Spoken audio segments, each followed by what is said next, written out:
औरत और सपने। उमेश और रीटा की शादी के 10 साल बाद उन्हें बेटी होती है। रीटा, तुमने मुझे जिंदगी की बहुत बड़ी खुशी दी है। तुम भी ना, ये सब भगवान की कृपा है। बस हमारी बेटी बड़ी होकर कुछ अच्छा करे। रीटा की सास बिंदिया ये खबर सुनकर गांव से चली आती है। हम अब से यहीं रहेंगे, दादी पोती साथ में खेलेंगे। अपनी पोती का नामकरण भी हम ही करेंगे। आज से हमारी गुड़िया का नाम होगा सना। आओ मेरी गुड़िया, दादी के साथ खेलोगी ना। वक्त गुजरने लगता है, सना बड़ी होने लगती है। अब सना 10 साल की हो गई है। दादी पोती एक साथ एक ही कमरे में सोते हैं। एक रोज सना आधी रात को घबराकर उठ जाती है। अरे क्या हुआ मेरी बच्ची, तू इतनी घबरा क्यों रही है? दादी, मैंने एक औरत को देखा जो मेरे बेड के नीचे से निकलकर मेरे ऊपर आकर बैठ गई और मुझसे कुछ कहना चाह रही है। अरे बिटिया, मैं हूं ना तेरे साथ। देख देख, तेरे बेड के नीचे कुछ भी नहीं है। मेरी बच्ची आराम से सो जा। अगले दिन फिर वही सब होता है। फिर सना सपना देखकर उठ जाती है। दादी, सपने में फिर मैंने उसी औरत को देखा। वो फिर उसी तरह मेरे बेड के नीचे से मेरे ऊपर आकर बैठ गई है और मुझसे यहाँ से जाने को कह रही है। कौन हो सकती है और कोई तेरे सपने में क्यों आएगा? अच्छा बेटी, वो दिखने में कैसी है, तू बता सकती है? हाँ दादी, बड़ी बड़ी आंखें, गोल चेहरा, लंबे बाल, मोटी मोटी गाल, पतली दुबली, मानो जैसे कोई मॉडल हो। क्या? ये तो नीता है, लेकिन उसका तेरे सपने में आने का क्या मतलब है? दादी, ये नीता कौन है? कुछ नहीं मेरी बच्ची, तू सो जा। हाँ, अब बिंदिया की डर के मारे हालत खराब हो जाती है। वो रात भर सो नहीं पाती। अगली सुबह बिंदिया सारी बातें उमेश से कहती है। उमेश, वो वापस आ गई है। इस बार उसने अपना शिकार हमारी सना को बनाया है। सना को कुछ हो गया तो हम तो मर जाएंगे। क्या माँ, आप भी कैसी बातें कर रही हो? सपने से भला क्या होता है? कौन सा वो सच में निकल कर बाहर आ जाएगी? माँ, आप है ना कुछ ज्यादा ही सोच रही हैं। इस बात को यहीं खत्म कर दीजिए और देखिए, रीटा को इसके बारे में कुछ भी खबर नहीं होनी चाहिए। उमेश की बातें बिंदिया के दिमाग से आर पार हो जाती है और वो नीता के बारे में ही सोचती रहती है। पहले तो सना को सपने रात में आते थे, लेकिन अब तो उसे दिन में भी सपने आने लगते हैं। एक शाम जब सना सोकर उठती है और जोर जोर से रोने लगती है। नहीं, मेरी मम्मी को कुछ मत करना।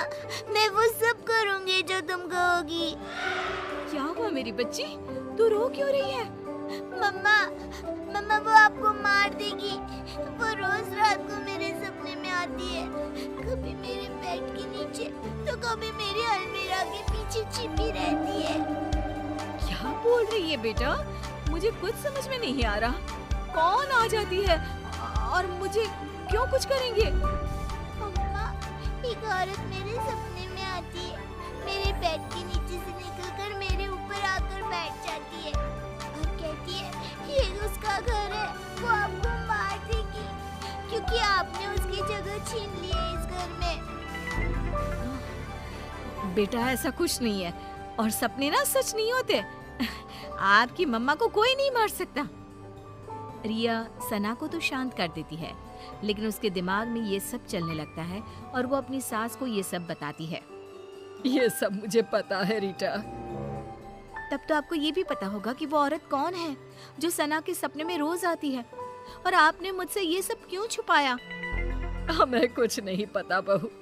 हमें तो लगा कि तुझे चिंता हो जाएगी, इसीलिए हमने तुझे नहीं बताया। सपनों का हकीकत का क्या मेल? नहीं मम्मी जी, इस सपने का कोई ना कोई मतलब जरूर है।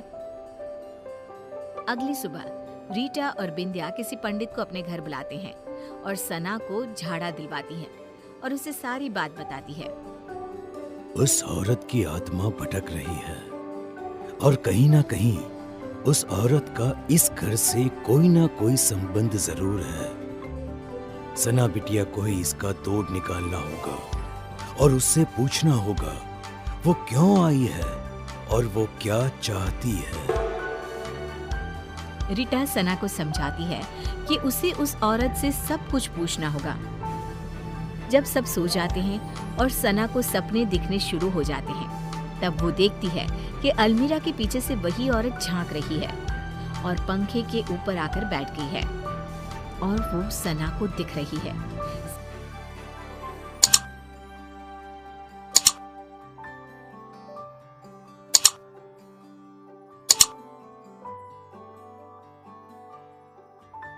सना उठकर बैठ जाती है। तभी वो औरत उसका गला दबाने लगती है और कहती है, बोला था ना, निकल जाओ इस घर से, ये घर मेरा है, नहीं गई तो दोनों माँ बेटी मरोगे मेरे हाथ से। कौन हो तुम?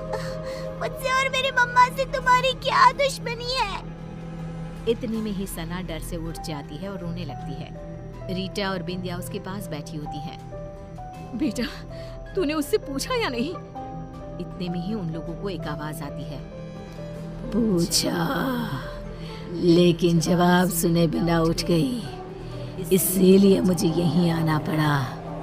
जोरों की हवा चलने लगती है, कमरे का सारा सामान गिरने लगता है और एक औरत सबके सामने आकर खड़ी हो जाती है। तुम कौन हो? बिंदिया, तू नहीं जानती मैं कौन हूँ? तू बताएगी इन लोगों को या मैं बताऊं? ये नीता है, एक मॉडल। उमेश और नीता एक दूसरे से प्यार करते थे और शादी करना चाहते थे, लेकिन हमने इन दोनों की शादी नहीं होने दी। हमें नाचने वाली बहू नहीं चाहिए थी, इसीलिए हमने उमेश से भी झूठ कह दिया कि नीता उसे धोखा देकर किसी और के साथ भाग गई है और उमेश की शादी तुमसे करवा दी। ये सब के पीछे तुम थी ना माँ? आपको पता था ना माँ कि मैं नीता के बिना नहीं रह सकता।